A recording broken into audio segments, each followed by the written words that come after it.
All right. Ready? Okay, so this is the 10th episode of the Psychic Wave podcast. I'm with longtime friend Cindy Alvarado. What's up?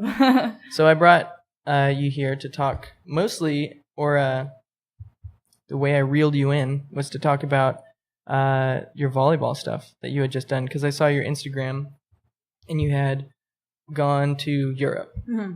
All right, so what was that for, and how did you set that up, or how did you get asked?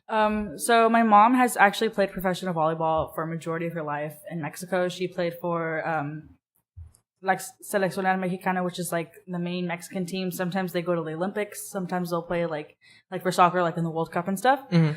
So she had always been involved. She had always gone back to play like every now and then. She still like knows her teammates that she played with since she was like in elementary school. Mm-hmm. And I too played in high school. I would go down there for tournaments and stuff.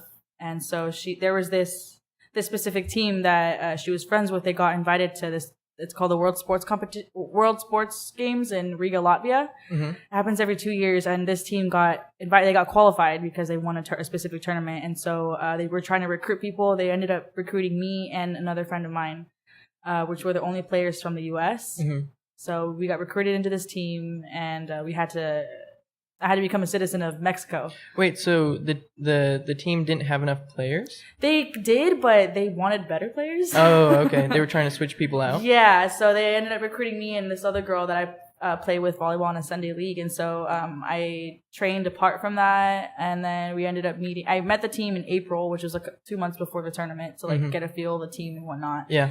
And then in June, the tournament lasted about a week.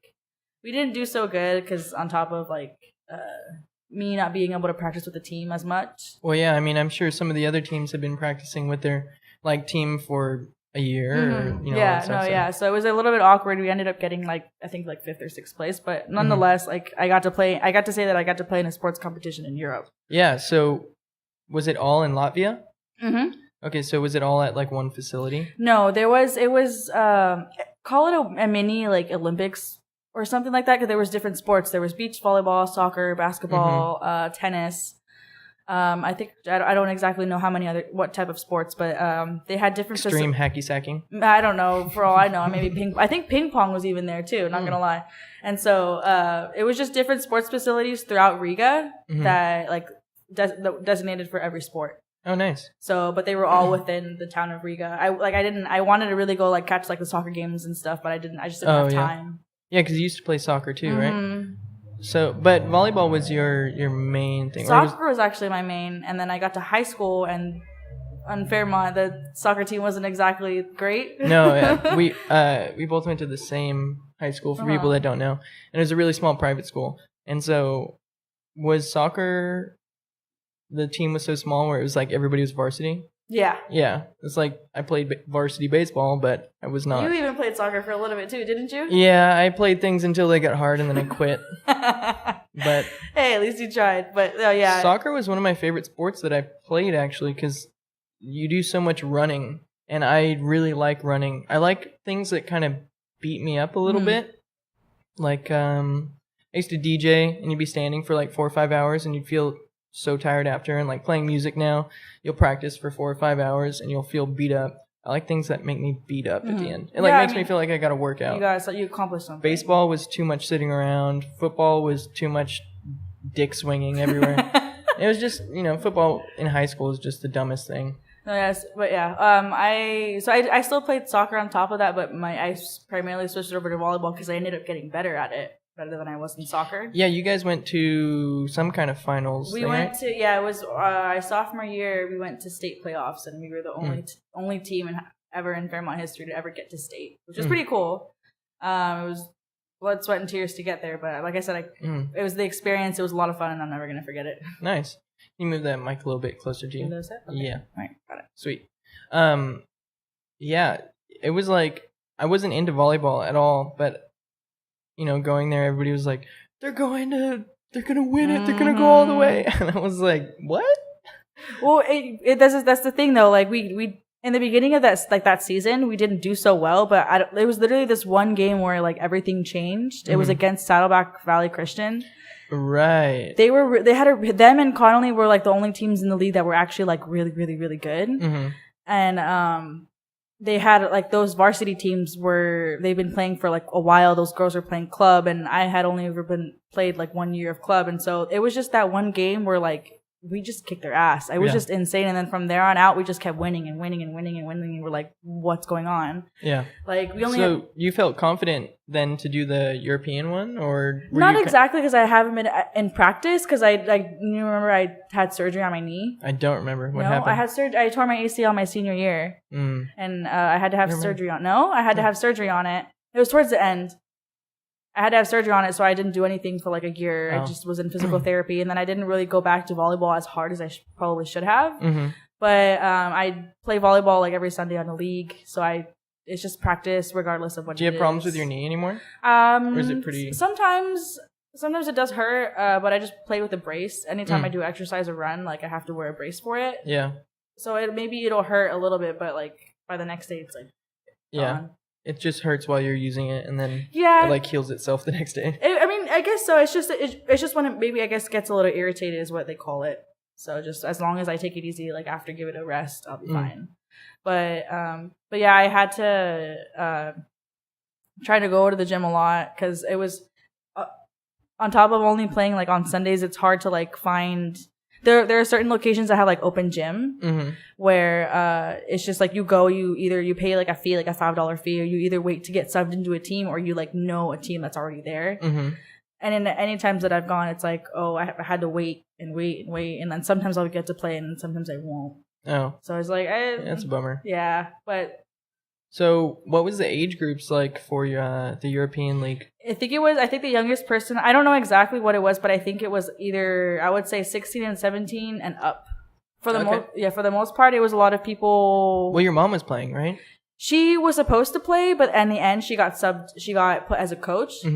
But in the end, she ended up playing like a game or two. So, who was like the oldest person? Probably my mom. How old's your mom? She's 51. Oh, okay. So it was like your mom's really fit and active still. So. Yeah, and so she, her teammate that she's known all her life, I think they're about the same age, and then I think they were scattered between like late 20s and like 30s and 40s, I would say. Even like on all the other teams too. Like there was a team from Iran, and I think so far away. I thought of it. I totally did. Oh my gosh. Yeah, you're an 80s lover. Yeah. That's right. What's it called? They were probably like in their late 20s, early 30s, all of them.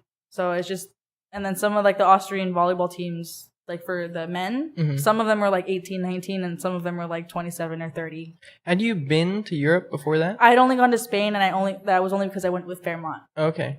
So how was this different? I mean, my mom has been to Europe before, like plenty of times, so she's been like all over. And so going to Europe, we didn't, this is another thing that helped us. We didn't travel as Americans because we had our Mexican passports. We traveled only as Mexicans. We didn't tell anybody that we were from the States except people in the tournament. Yeah.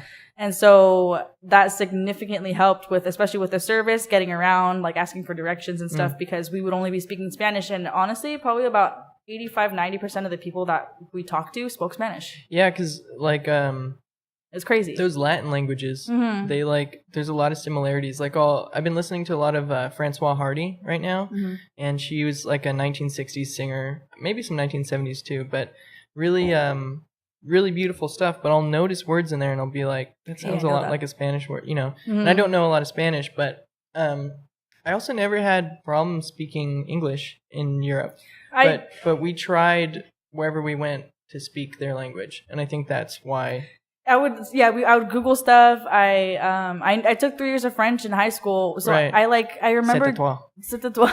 The book, right? Yeah. Oh my gosh, I know that's the one thing I remember. I think it means like it's up to you, or like it's your turn or something. I don't know. I took 3 years, but I don't know. You took no, I'm talking about you. Oh, okay. But so I could understand like some like reading menus and signs and whatever, but it was just Spanish. Spanish was just like the way to go. Like the person that we would be speaking, like the server or whatever, like they would know Spanish, like but not like fluently. It was just regardless, they knew it. Yeah. And so they knew enough. And so they would ask us where we were from. Oh, we're from Mexico. Oh, really? Like, it's just that people like people love Mexicans in Europe. Well, it was crazy. The funny thing is, I've talked to somebody else about it, and they say that, like, it's not that people don't like Americans, but they don't like American culture. Like, every other country besides America pretty much has a culture that's thousands of years old. Mm-hmm. Yeah. And it's really, like, rooted in, like, family and their customs and things like that. But American customs is pretty much just like money. Like, it's like Coca-Cola, like French fries, like malls. Like, what is American culture? It's money. It's a mixture of everything, but it's money. So then when you have people that are from other countries like France or, I don't know, Spain, Portugal, all this stuff, like, they're older. Their culture is older, and they, like, connect with each other a little bit more. Americans seem kind of phony, I think. Like, I think it's because the sense of that, we're a lot of people. I mean, I think maybe, I don't know if it's just around the world, but people just assume, like, America's the best, like, for everything. Like, it's the best place to get a job. America's just got the biggest dick. We've got the biggest military, and so Americans act like assholes. Because they're like, what are you going to do about it? It's like, can I speak to the manager? Oh, I know. And it's like, no. And that over there, like, they don't really care. I mean, they do and they don't, but it's like. Yeah, it's like, I noticed really quickly when you go to Europe, like, there were a lot of things that you just don't, like, complain about. Because, I mean, I wouldn't have done it anyway, but my thoughts on it were like, I'm in somebody else's country. I'm in somebody else's home. Like, I'm not entitled to anything. Mm-hmm. Anything that they give me here or any help that they give me, like, that's because they're being nice. Like, I have no right to be a dick. And so, but I had an amazing time, and it was because I think I didn't have, well, you know what I think it was? I had a beanie that I bought there from Germany, from Cologne. That's how they say it. Cologne, yeah. But Cologne. Cologne. Yeah, and so I was wearing that everywhere, and I think people were just nicer to me. Because they thought you were But I was 16. I was like, yeah, look at this beanie I got. When did you go? I was 16. What did you go with? I went with my dad. He went to, or he had a friend out there that was doing an art scholarship in Germany. Oh, okay. And Mauricio is a really nice guy. And so he just showed us around, and we traveled, and it was fun. Okay, no, it is really fun. Also another thing, like, maybe it's not only Americans, but I noticed it with other, like, cultures too, that like tourists, like, we're tourists there. Like, why are you gonna go to another country and try to get something that you would get at home? Like, why are you gonna go to another country and not try the cuisine there? Like, why are you know what I mean? And so it's like, that's another thing. When you're getting served, it's like, why are you gonna, like, ask, like you're, okay, so, I mean, I get it because this woman probably had, like, a gluten allergy or something, but kind of felt like a dig laughing about it later. But, like, she asked this restaurant, and we were in Italy. Italy's a land of carbs, the land of pasta, the land of, you know what I mean? Do you have any pasta that's gluten free? Yeah. I'm like, girl. Yeah. You're in Italy. Weird, right? Like, I get it. If you have an intolerance, I get it. But it's like, you know, even it's if so you funny, don't, though, it's like, okay, in the 70s, was anybody gluten intolerant? No, I think it also has a lot to do with, like, pesticides and stuff that have been added to foods for mass production. I mean, I don't really understand it at all, but all I'm saying is, like, we were okay back then. Like, for the most, I mean, I guess, but there might get diarrhea, but there wasn't also a lot of there was also a lot of, like, diseases now that, like, it's because, like, you get sick for something, great, you get antibiotics, but, like, over time you keep that routine, there's going to be those diseases that are going to be resistant against those, like, medicines. Yeah. So they new kinds of diseases and stuff like that form. Yeah. So, you know, things change. Yeah, I don't want to hate on her, but I mean, I feel like when you're traveling, it's like, try something new. Like, it may not be something that you like, but at least you tried it. Like, I'm a really picky eater. I'm a pretty picky eater. But you come from, like, a Hispanic family. You guys have, like, a lot of variety. I eat a lot of spicy food. That's the thing. Well, it doesn't have to be spicy, but you guys have a lot of variety in your foods. Yeah. Like, going back to, like, I'm a picky eater. Like, I'm getting better at, there's certain things I'll eat and won't eat or whatever. Mm-hmm. But I tried, like, I don't like sushi that much. But I went in France, and I kept seeing, like, this, it was called steak tartare, which is just raw meat. Yeah. And I kept seeing it at every restaurant, and I was like, I want to try it, but I don't know if I'm going to like it. So I tried asked, it when I was in Europe. It's not bad, right? It's all right. And so I asked the server, I was like, what is that? And, like, do you think I'll like it? And he got so excited. He was like, it's traditional cuisine of France. You have to try it. Like, I promise you're going to like it. Yeah. And I did. It was weird at first because it's just, like, it's new. Raw meat and stuff, but it was pretty good. Yeah. It's like one of my, I have, like, a bunch of idols. I feel like people shouldn't have one. They should have like a bunch of them. Yeah. And one of my idols is Anthony Bourdain. One, because he's tried so many things. He like worked to like get where he's at, and he had kind of a wild past, but he's successful now. But I read his book, Kitchen Confidential, which was his first book that kind of got him a lot of success. And he was saying the first time he went to Japan, he woke up one morning and he was all confused, and he'd never been somewhere like that. And he walked outside his hotel. Nothing looked familiar. There was a sign for Starbucks, McDonald's, and then a sign for a noodle shop. And he like felt that urge to like want to go with what was familiar. But then immediately was like, fuck this. I'm a chef. I've got to like experience like all the good stuff. And then he just, oh my God, fell in love with the cuisine there. And like, I idolize him a lot because with food, stuff that is relatively safe, like food's not going to like make you feel like an acid trip or anything. It's just going to be food. Like just try everything. Try everything once, you know? And like you might get horrible diarrhea or dysentery or some kind of like, but you'll have that story and you'll be like, I was in Cuba and I ate this and yeah, I got sick, but it was so good. Yeah. It was so good. And it's like, I don't know, I feel like you got to have some balls when you travel, or else why are you traveling? There's a specific, I think it's Japanese, there's a specific, I think it's like a blowfish or something that if it's not cooked a certain way, you can die. That's so funny. That's exactly what I was like referencing in my head for him saying like, yeah, you could technically die, but that's exactly what I was thinking of when I was saying you got to try it no matter what. Like, you fucking could die, but it was good. Yeah, because he actually said one time, he's like, how many fucking times am I going to get to eat blowfish? Yeah. And he's like, probably just this once. So do it. Mm-hmm. It's so funny. Why'd you bring that up? Is that just something you knew? I think it was just something I read. I don't know. Probably just like Facebook facts, Google stuff. I don't know. That's funny. It's just I don't know. I don't even know what the name of the fish is, but it's like if it's not cooked a certain way, you it's can like die. A puffer fish or a blowfish. Yeah, or some shit. yeah. I don't even know how they cook it, but if you, I guess, damn, that would imagine suck. how many times they figured out, like how many people they killed before they like figured out how to cook it right. They're like, well, I managed to kill my wife and kids, but hey, I know how to cook puffer fish now. I remember kind of off topic. What it reminds me of this. I don't know if it's real or not. I mean, you see things on the internet, you know if it's Photoshop, but it's like a receipt of like this Chinese restaurant, and it says no shrimp, he eat, he die. I haven't seen that one, but that's pretty funny. It's all capital letters. You see like the receipt and everything, and in big capital letters. No shrimp, he eat, he die. He eat, he die. So it's like that's how my grandpa is. He can't have shellfish. Oh yeah. Poor bastard. I love lobster and shrimp and all that. I wish I liked seafood more. Oh, yeah. You don't like it that much. Then more for me. Right. All right. What were we talking about? Pepperoni nipples. We were, but... I don't know if you want to put that in there. You could, man. Rhymes with Jojana. Okay, now you're making it obvious. It's all good, though. There's no way in hell she would ever be listening to this. Probably not. No. All right. Well, we were just talking about music. You recorded something with your old theater teacher? Yeah. And you just showed me. Mr. Yoon. Really good, Mr. Yoon. Shout out. Had you recorded other things? Nope. That was like, I mean, in the sense, like, I'll record it on my phone and, like, listen to it. Mm-hmm. But when actual, like, I'm not saying he has a recording studio. He built, like, a really cute little, like, booth in his garage. Yeah. So he has all the equipment, and so that's what we did. Nice. What is he, was it recorded on tape or is it digital? Like, something like this? Like that. Exactly like that.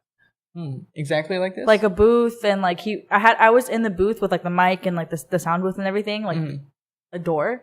And everything, and he was just like on the outside listening to everything, and all the feed was on his computer. Mm-hmm. I just was looking at like a screen with like the lyrics and everything, but he was, you know.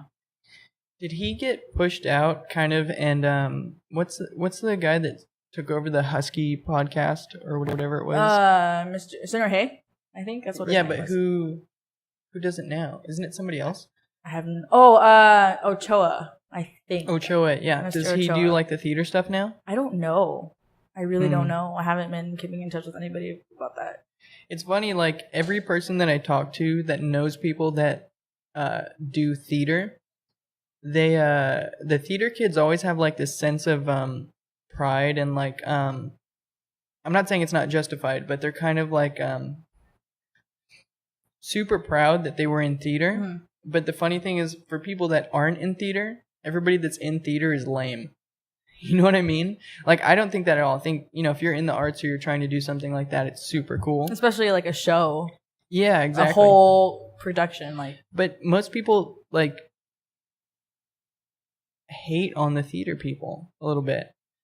It could be just jealousy because it takes guts to do that, but also a lot of the theater people are like quite different than would you say like a jock or someone that's like in the ASB or something like theater that. Theater people aren't afraid to be eccentric. No, and then jocks can't be eccentric. They're just gonna be like, "Oh, what's up? What's up?" So like I think it's just like, especially like even if it's just a theater play or whatever, like actors in general, like people that are in like that business, it's like you think that they're acting, they make a lot of money, they get attention, they think that they're the shit, but it's like there's really a lot of like work that goes into something like that. Like it's not easy at all. Yeah, if you take somebody off the street and tell them to act out a scene, they can't do it. And it's just same goes for like a varsity player. Like it's not easy to play on varsity volleyball, varsity football, varsity like all that stuff. It's like you have to put in the work for it, and it just, I mean, you either let it get to your head, you're cocky, or that's just how you are. I think, yeah, it's weird. But people hate on others that make success in the arts, and they like to say that, it's easy or it's I don't know. They like to say that it's like not that impressive, but it totally is. It's like I can't throw a 50-yard pass, under all that stress of a football team or whatever, but they can't act out a scene and they can't cry on command. It's like, it's no better or worse. It's just different. But actually, some people are born physically better. Mm-hmm. It's just a natural talent. Same goes for acting. Like some people just have it. Some people just can do it. You practice and practice and practice, and you may not be as good as someone who kind of approaches it effortlessly because it just comes to them. And there's, like you said, there's just certain athletes that they're just like a natural born athlete. Like regardless of. You look at a 6'5", 200-pound muscular dude, and you're like, yeah, no shit, you play football. But the weird thing is that I think if people tried to act, they could, but lots of people don't. I mean, I'm not saying they'd act well, but they could get by. But a lot of people don't have the confidence to act. Like, it's hard having all those cameras on you and like the setup and all that. And what I've noticed is like when people are bad at acting, they like overact. That's how you can tell. But when they're good at acting, it seems so easy, like effortlessly. Like we were watching a show. I can't remember what. I think it was a show called Quantico.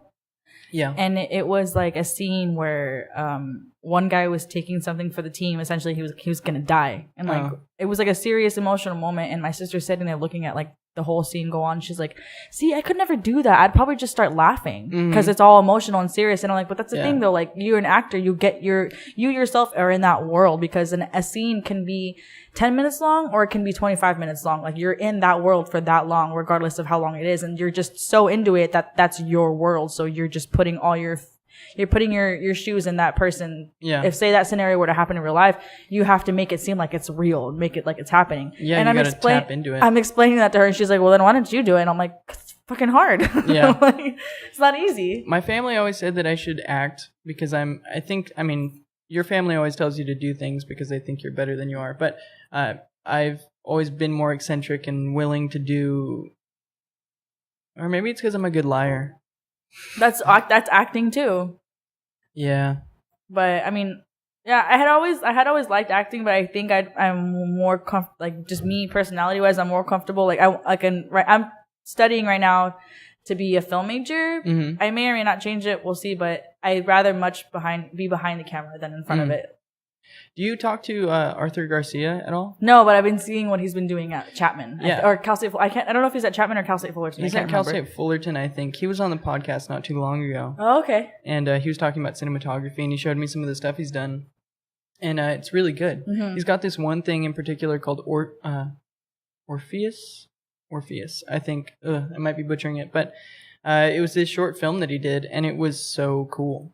The acting wasn't the best, but the camera work and the colors and everything, the way he explained cinematography was like everything that comes across visually is a cinematographer's job, and it was so good. And I like things that are a little trippier, a little darker, a little like just darker. And he did a really good job. There were some things that he filmed that I don't even know how he filmed it. Like, I was shocked. I was like, how do you do that? And you should talk to him. Cause that's what I want to do. I want to do cinematography and editing. Yeah.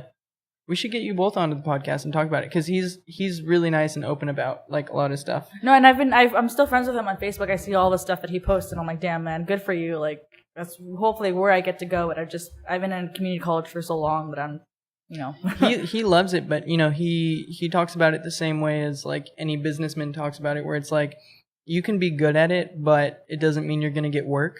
It's just like the best guitar player in the world isn't the highest paid guitarist. Like, it has to do with marketing. And like I know the guy that just died, but Linkin Park, like, I really don't like them. I've never liked their music. I remember you were saying something a long time ago in Fairmont. It's so, to me, it's dumb. It's my own personal taste. But those guys made a lot of money. And technically speaking, the guitarists and the drummers and all that stuff that they had in the band, the singer was really good. He was a proficient singer, but the guitarist, he's not the best guitarist in the world, but he was making so much more money because of the whole band itself. Yeah. So the industry for filmmaking, you've really got to just put yourself out there, and it's like probably just as hard to get work as like being an actor. No, of course. Like, could you imagine how hard it is to get to be cinematographer on like a Hollywood blockbuster movie? It's probably just as hard to get that as it is to like get a role. No, definitely, because also in that industry, you're gonna come across a lot of no's. Like, that's what it is. You got the part, you didn't. You're gonna come across a lot of failures before you finally get that one big break. Because there's plenty of actors that I know that I've heard about. Like, I think her name was I just thought of it randomly just because I saw it recently on Twitter. I think her name is like Taraji P. Henson. How she was saying how she was like, she had just she graduated college as a single mom, and that she ended up saying that I want to go to Hollywood. I want to be an actor, and everyone was telling her that you're not going to make it. She was like in her late 20s, and she didn't officially become like famous, like known and like booking roles. She was in Hidden Figures. She was in. Did you ever see like the newer Karate Kid with the Will Smith's son? I did, but I don't remember it. She was the mom. Okay. And so she was saying... Wait, is this the girl from Empire? Yes. Oh, okay. Her, exactly. Yeah. And so she's like, I think in her 40s. Yeah. And in her late 20s, early 30s, when she was trying to make it happen, it didn't officially happen for her until she was like Empire, Hidden Figures, and all that stuff. Yeah. Like, it's going to take... You're going to come across a lot of no's and a lot of like rejection. Yeah. But it's like the effort that you put forward to finally get that yes, to finally land that role. It's like... Yeah, well, it's like Morgan Freeman. That dude... He's old as fuck. Yeah, and the earliest thing I can remember him in is Shawshank Redemption, and he was old then, and it was like... So it's like, it has something to do with age, it has something to do with like what time, it's just, if you're willing to put in the work for it, it'll happen. I think Hollywood's changing too, towards like more people can get work, but back in the day it was, just white people. And also, it's also like, especially because a lot of like, I remember the 30s and 40s, there was a lot of musicals. So not only do you have to be able to act, you have to be able to dance, and you have to be able to sing. Fred Astaire and all that. Like, I remember learning about what was her name? I can't remember what her name was, but you're talking about like the first striptease. No, I'm talking about Rita Hayworth. No, I can't remember her name, but her daughter was Carrie Fisher. Oh, and. Fuck. Carrie Fisher just passed away, but Carrie Fisher passed away, and then 2 days later after that, her mom died too. Right. I can't remember what her name was, but she was in Singing in the Rain with Gene Kelly, and I can't remember the other guy's name. It was Singing in the Rain, like one of the most famous musicals there is. Yeah. She didn't even sing that for that movie. It was another actress that was dubbing her voice. She could barely dance, but she could act. Right. She was hot enough. decent enough. Decent enough, yeah. But she ended up saying that like working with Gene Kelly was like one of the worst experiences that she's ever had in her life. Oh, why? Because I guess Gene Kelly on screen, he was notorious for being like a monster off camera, like very cocky. Well, because the guy could sing, the guy can dance, the guy was good looking. Yeah, well, and they were all alcoholics. That I guess that too. No, but seriously, they were. She was saying how she had so much stress working with him because he was so great and she was just starting. Oh yeah. So she, like I said, she was just good enough to make it for this film. Yeah, it's like I would never sit down and write a song with Led Zeppelin or like what the fuck are you doing? Yeah, I'd be like, I shouldn't be here. I'll just bring you guys beer and acid. That's all I can do. Not that I know how to get acid. Neither do I. No. Wait, you don't? I don't. Just kidding. What's it called?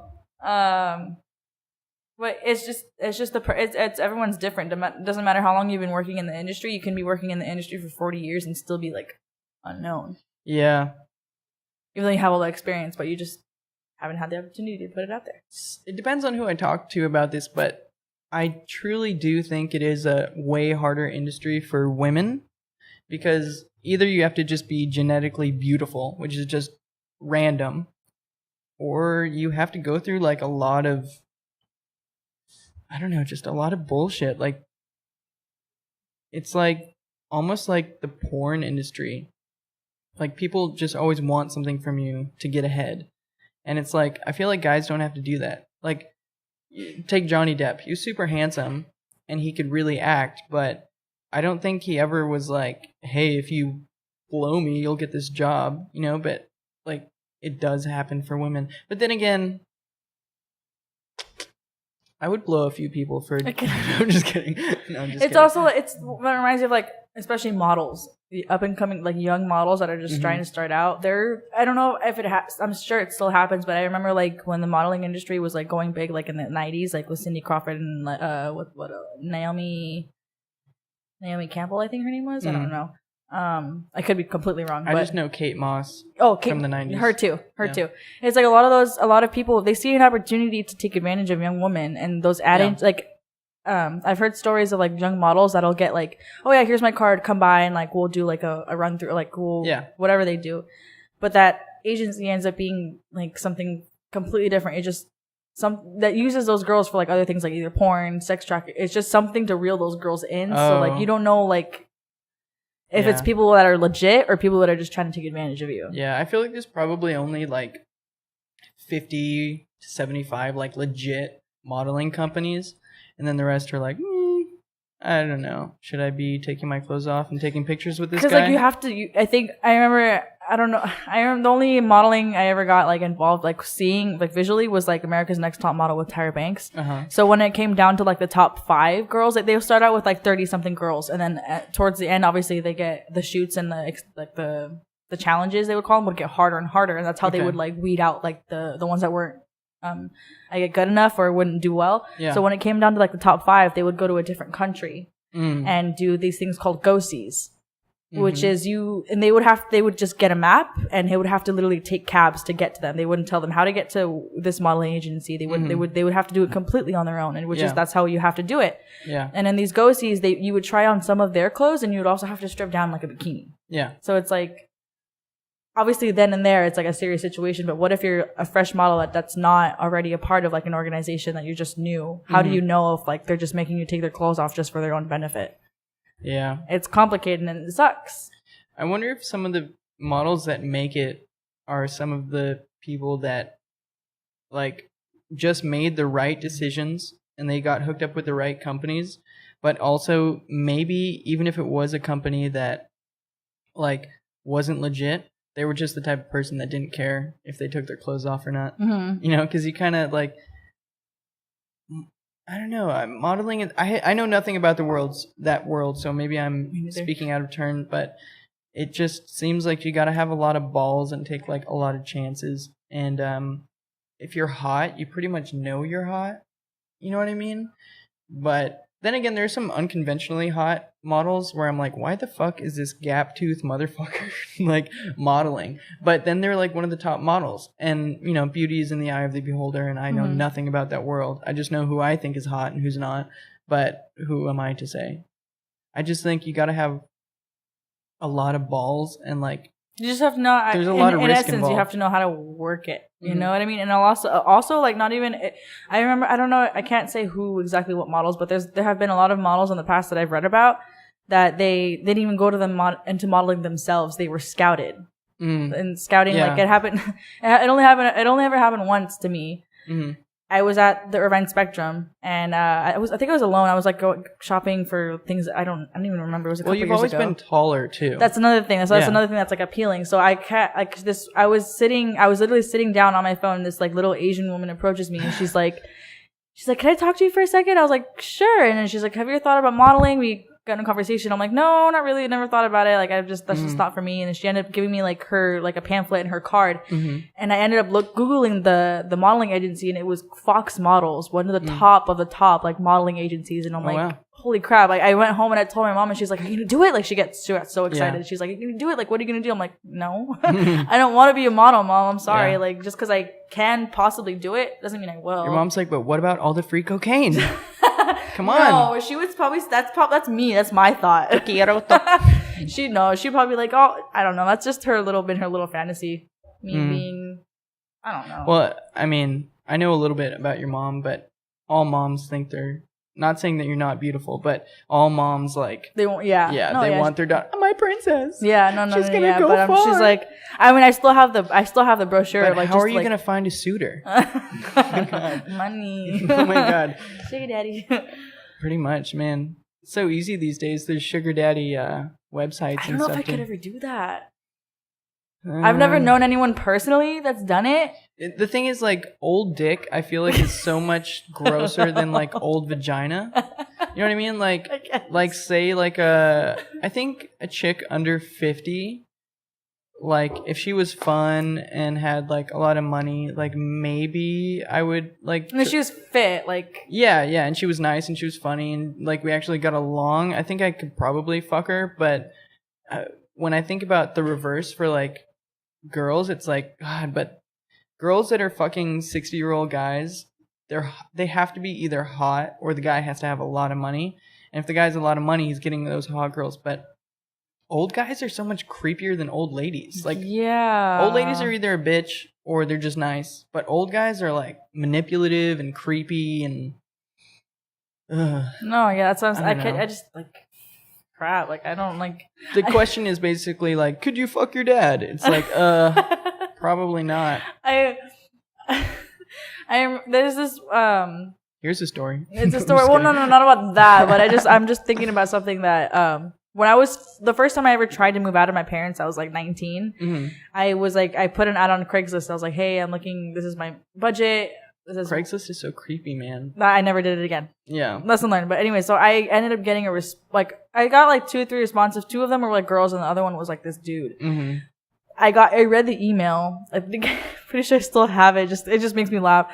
He was saying how like I could live with him and like I wouldn't have to like no strings attached. He would just want like an adult friend. Yeah. He wouldn't be there at the house most of the time. It would be just like me by myself. Yeah. But I would just have to like occasionally go out with him and like satisfy him. I'm like, I knew. Oh my god! Like you don't even know what I look like, and that's what you're asking for. I didn't put a picture on that ad. I just. It was just a description of me, what I needed, what my budget was, and then he responded with all like his requirements and like all like what he wanted. Yeah, I knew somebody that did one of those things, and the email that they got back was like, I could let you live here, like, no strings attached, like no rent, no nothing, but we occasionally have like adult parties where everybody like, you know, it's like group sex and orgy, and if you're down for that, like you can live here for free because a few other people that are here do that, and. Yeah, it gets creepy, man. I'm like... I don't know. It's not my thing. Maybe... I don't know. It's like... It's different for a guy, I guess. But like... Maybe it's not different. I don't know. But I think it also depends on the person's lifestyle. Like, what if it's a girl that has a shitty relationship with her family? They're not going to know about it. What if she's literally like, you know, trying to make ends meet for herself and like. Well, people can always lie. People can always lie, but it's like me and my perspective. Like I'm super close with my family. Like they're gonna want to know who I'm living with, where I'm living with, like all this stuff. So it's like okay. But realistically, if you moved out of state and never told them, they would never find you. Of course. I mean, unless they got a private detective. But my mom would do that. Not gonna lie, she did it with my sisters when they were my young. You show up to like that house and your mom's already living there. She's like, hey neighbor or hey roommate. Oh my god. Yeah, to each their own, I guess. Bottom line, no judgments. But the thing is, like, for me personally, like, I'd rather like work my way up and like be successful and get my own money. Of course. Like, it'd be more satisfying than just like fucking an old lady and never having to work a day in my life. Like that. Well, then again, I could just play shows at night and do what I'm doing anyway. But no. No, the thing is, I think eventually I want somebody to share my life with, I guess. I don't know. But yeah, just that's not something I want to experience. I don't want to fuck for money. It won't feel good. I mean, it'll feel good in the moment, but it's not going to last forever. Is it going to make you happy? Maybe in the moment, but in the long run, is it really going to be like what you want for like possibly the rest of your life? It would feel like I'm taking the easy way out. Like, I don't like... And if people can do that, like, fine. Like, they can do it. Yeah, maybe their situation's more fucked up, or maybe their lives are even better off than mine, but that's just something they want to do. It's just not something I want to do. It feels weird, though, that it's, like, so, like, seekingarrangement.com and, like, all the spots like that where it's, like, sugar daddies and sugar babies and sugar mamas and all that stuff. It's, like, so normal now. It's kind of like Tinder, too. Are you on Tinder? I was. I've never been on Tinder, and I will never be on Tinder. I'll go on it, and I'll literally be on it for no more than a couple days, and then I'll get sick of it. Either I've only been... It feels too gross for me, man. Officially, I've only been on 2 Tinder dates, and it's so weird. It just did not work out. It's just not for me. Yeah. So ever since then, Did they just want to fuck you? It's essentially yes, but like okay. So there's okay. Have you ever heard of Bumble? Yeah, it's the gay Tinder, right? No, it's Grindr. Oh, what's Bumble? Bumble is okay. Bumble is it's like Tinder, but the girls have to message you first.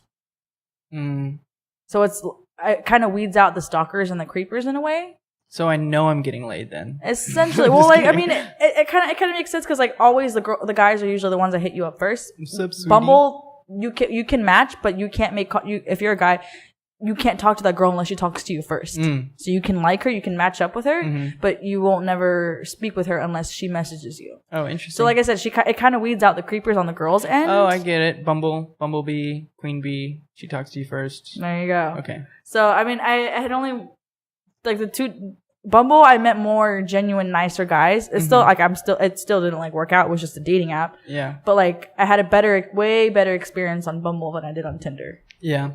Because Tinder, you'll just like guys will just stupid pickup lines, man. I'm just like what like makes you think that even if you're just trying to fuck me, what makes you think that that's gonna make me want to fuck you? Yeah, I don't know. It's like the best experiences for me have always been like when you meet somebody naturally, because then it like you meet in person and like all of a sudden you're just hanging out with friends and like you guys obviously like have something going on and then something kind of happens and that feels really good and exciting. But to just get a notification on my phone seems so... I guess I'm just not ready for that. It's different and it's something that you're willing to go for. But like I said, it just... None of it ever ended up working out. I probably... Like on Bumble, I probably was with the guy like... Not even anything serious. Just like hanging out, hooking up and all that shit. Like for a couple months. And then after that, it was just like... What was the worst pickup line? I can't remember. But it's been... I wish I do. But I just... I don't remember, man. It's just you get some pretty stupid ones and you're just like spell iCup. Right? Just kidding. Well, no, I wish I did remember, but you can literally Google it. Like there will be screenshots of like I have this girl. She actually went to Fairmont with us, but I'm not going to say her name. Tell me after. I will. Okay. You probably won't even remember her. So she has an album. Literally, so there's a. Is she hot? No. Oh, I mean, she's pretty. I don't think she's hot. Your first reaction was to say no, so okay, we'll go with no. I think she's pretty. Okay. But she has like an album, I guess before she got with her boyfriend, that there's another app called OkCupid, which I literally tried for 30 minutes and I was like, fuck this. Like, no, this is stupid. Because people, I guess when you're on the other end, they will let them know every time you check their profile. Oh. So it's like, why are you looking at my profile? You're not going to talk to me. I'm like, okay, like, I'm not going to do it. So anyways, so she has an entire album of OkCupid dedicated of like random guys, like horrible pickup lines, like the worst like conversations that she's had of like them just being total dicks, typical misogynist. And I'm just like, oh my God, like that's the only Guys are really delusional when it comes to that. I don't know. I can't bring myself to do it. If I'm gonna meet somebody, it'll be natural, and yeah, it's just not the way. If you want something meaningful, you don't want to go to Tinder. But if you're just kind of like, the only reason why I did try it was because I'm like, okay, I typically meet people in person. What is it going to be like meeting them online? It's not that bad. Sometimes you will like meet someone that's actually pretty cool. Yeah. But 7 out of 10 times, it's just, I don't know, man. I'm sure people have successful marriages that met on Tinder. I don't know about marriages, but I know about relationships. Like I have a friend that she met with on Tinder, and I don't think they've been together. I think they maybe approaching either a year and a half. But she's like, I asked her, I'm like, you guys seem like you've known each other like your whole lives. Like, how did you meet? She's like, we met on Tinder. I'm like, what? I have a friend that she's moving in with a guy that she met on Tinder, and they're really happy. It just works out for some people. Not for me. I'm not gonna do that. That's what I'm saying. It works out for some, but not for. I'm not. It just feels so douchey. Like if I was to start a profile and be like, "Tell me about yourself," I'd be like, "Why? What am I supposed to say? This is so narcissistic." I'm nice and I'm in a band. It just sounds so stupid. Like maybe I just hate myself. That's why I don't want to write a bio. You should. I honestly, you probably should like make a Tinder, but I'm not saying just so you can meet girls, but just so you can like read. Like what, like the profiles and stuff you come across. Because honestly, sometimes I'll just be like, I'll be like the times that I do go on, I'll be looking, scrolling, and I'm just like, what are you doing? I can't, man. Like, I'm already too disappointed with humanity. I just can't. It's pretty bad, but like I said, it's not. It depends on the person. Like the only just not for me. No, I mean it's not for everybody. I don't think it's for me either. But I had only ever done it when I'm bored, and the last time I did it, it's been a while. So I don't think I'm ever gonna. It's a new age. It's like it's not that weird to do it. I think I'm more in the past than like most people are. Like it weirds me out. I think it has a lot to do with our age. I feel like maybe a year or two younger than us and like above, like people older than me are. We're like at that edge of where like we still want those like old school type customs. Yeah. And then everybody else like a year or two younger than us is like, oh yeah, fuck yeah, Tinder, like hook up, no strings attached. Are you even a 90s kid? It's like no, literally, it's like I feel like our people our age, maybe a year or two under, like are like right at that cusp of like still wanting to like hold on to like the old school like you said, you'd rather meet someone in person and like, I just like it to happen naturally. I like to see the look on their face. I don't want to send a message and be like, oh, what are they gonna say? Everything has just been so like online or like like okay, perfect example. It reminds me of have you ever heard of a song called Location by Khalid? Mm-mm. It's like an R&B type song. He says, I don't want to be fall in love over some tweets. Mm-hmm. I'm like, I live in a day and age where that is a song lyric. Yeah, it's weird, man. Like, and that guy, the rapper is like 18 or 19 years old. I'm like, I'm living in that age to where that's like a catchy line in a song. Like, it's weird. No, it's a good song, but no. I'm not good like texting girls, but when I'm with girls, I do all right. Like when I'm like with them, like because I like to have fun and I try to be funny, but not too funny or anything. But like texting, I'm super shitty at it. Spider. Like a tiny little one right there. All right. So Psychic Wave podcast number 10. We talked about Europe, volleyball, mothers, music, racism. Dating, I guess. Yeah, I guess that's what happens when you have a whole pack of Big Wave or Kona Brewing Company, Big Wave Golden Ale. That also happens when you have a high school friend that you haven't talked to in a while. Yeah, what happened, man? I don't know. Life, right? All right. Well, thanks, Cindy, for coming on. Thank you for having me. And throughout the video, I'll have had your Instagram name up so people can go check you out and see what you're doing. She does volleyball stuff pretty often and posts pictures of going to music festivals and traveling. So essentially, check it out. Well, thanks for coming on. Thanks for having me, man. It was a good time. Yeah, let's do it again. Sounds good. All right.